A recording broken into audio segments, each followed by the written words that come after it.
You won't know me, but my name's Chris Howard. I'm a magician from Dorset, and I want to talk to you and give you some advice about planning a small private party. So something like a birthday party or a special occasion, something where you want close friends and family to come along, and the hints and tips we're going to use to get those people and make your party a success. So how do you plan a party?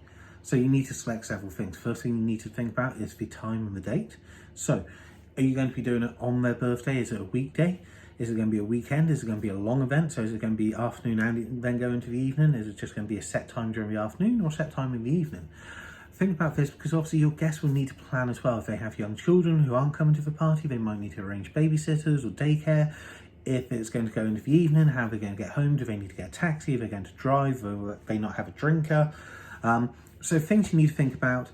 And also you need to be prepared, because obviously you want the close friends and family, the important people in your life, to come along to the event. So if you can give them as much notice as possible, then they'll be able to rearrange their plans and come along to it.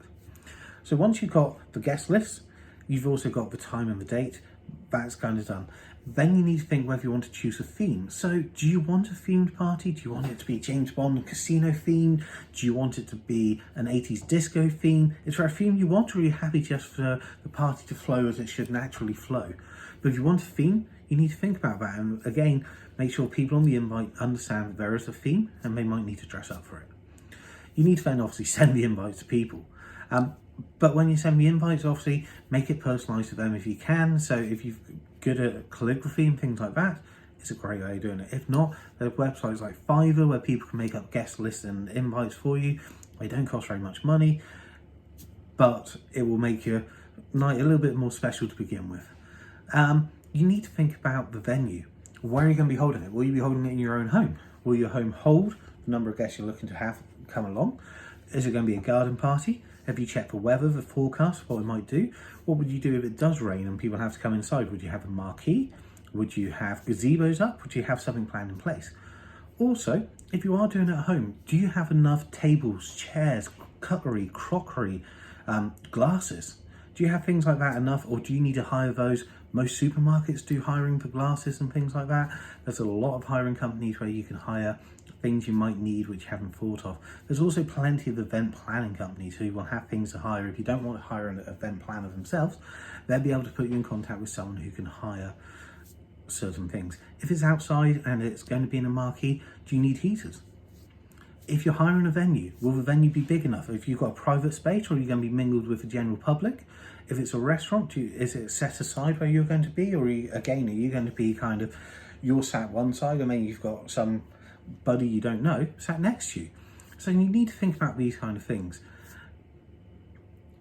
Also need to think about one of the important things is budget. So obviously, if it's a small party at your home, you need to think about budget. So do you need to pay for extra expenses for hiring parts, or hiring marquees, hiring anything? Do you need to buy in the food? Are you going to get catering? What's your menu going to be? Are you going to be looking at a buffet? Is it going to be picnic style? Is it going to be fine dining sat down?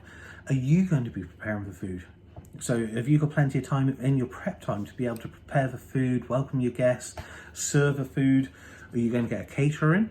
Again, set the budget. Once you set the budget, stick to that budget. It's very, very hard, because you might see something which is fantastic, some table decorations you haven't put in the budget, which are £20 each, but all of a sudden you've got 5 tables, that's an extra £100. It might be fine, it might not be, but try to stick to your budget as best as you can, because that's one of the key things about planning a party. Because obviously, if it's a success, you might want to plan a future one, and all of a sudden your budget might go up and up and up just to be able to top each party, which shouldn't be the case. They should be fantastic every time.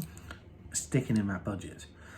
Get help if you need to. So if you've got family and friends who can help, so you might have someone who's a cake maker as a friend, can they make a cake for you? It can not only save your budget, but also save you having to do it yourself, save you having to hire someone to do it.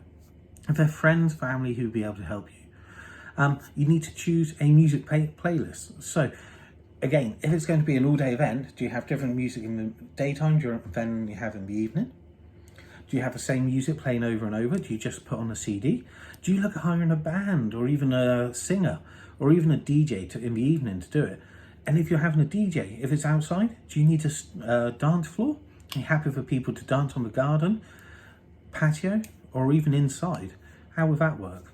Arrange furniture. So you've got to, again, think of your house and where your guests are going to come, and set up your furniture accordingly. So if you're having it inside and you've got 10 people, but you've only got a sofa which sits 3 people, you need to get additional chairs. Whether they're from a dining room table or however you want to do it, but people need to sit down. A lot of people will stand and chat, but some will want to sit down. So you need to think about making sure that furniture is arranged as it should be. Or, as I said earlier, hire some. Make sure you stock up the bar. Have more than you need. People will normally bring a bottle as well as a gift or something like that for a birthday party, but if they don't, make sure you have a variety of drinks, just because you never know what someone's going to want. Obviously, notify your neighbours as well. Now, your neighbours might not be invited, but let them know. If it's going to be a party going on, let's say it's a weekday and it's going to be going on to 11, 12 o'clock, just give them a little bit of a heads up, because obviously the noise, you don't want the police coming around for a noise complaint, and if they know, then they're prepared for it. And if you set a time when we say it's going to stop, I know it's hard, we've all been there, but try to stop at that time. Entertainment. Is there entertainment you need? Do you need jugglers, a magician? What kind of entertainment do you want? Do you need additional entertainment? Do you need party games? Do you need things like that? I've got more blogs coming out. They're going to come out every week, and they're going to cover entertainment, party games. They're going to cover food. They're going to cover different ideas as well. So everything I'm mentioning today will be covered in a future blog. So we'll be able to talk about those. If it's something you want to talk about before then, send me a message. My email is going to be in the comments. There's going to be a little bit of information in the comments as well. So you'll have probably a couple of minutes read, but we'll have more information on there. Once you've got the entertainment sorted, whether you do it yourself or not, decorations. So again, how are you going to decorate it? Is it going to be, if it's themed, the decorations need to match the theme. Is it not themed, then you still need some kind of decorations, whether it's even just tablecloths. But again, if you're hiring tables and chairs, they probably hire tablecloths as well. So you need to think about things like that, just make it look. And then one of the strangest things, but also very, very important, when these guests come, have somewhere to put the coats, because otherwise you get a pile of coats on the back of a sofa. If you've got a normal coat hook, it hangs 6 coats, and you've got 20 guests coming, where are they going to hang all their coats? So something else just to think about. So the main thing to think about here is your budget. So set a budget, stick to your budget. Once you've got that idea, then you can think about venues, then you can think about time, the date. So it will all go hand in hand, and you'll have a fantastic event. Like I said, there will be more information on the various parts of this, and you can contact me if you want to talk to me, or send me a message if you want some advice or help, then I'm happy to help. But enjoy your party. I hope it's a success, and I hope this has helped you.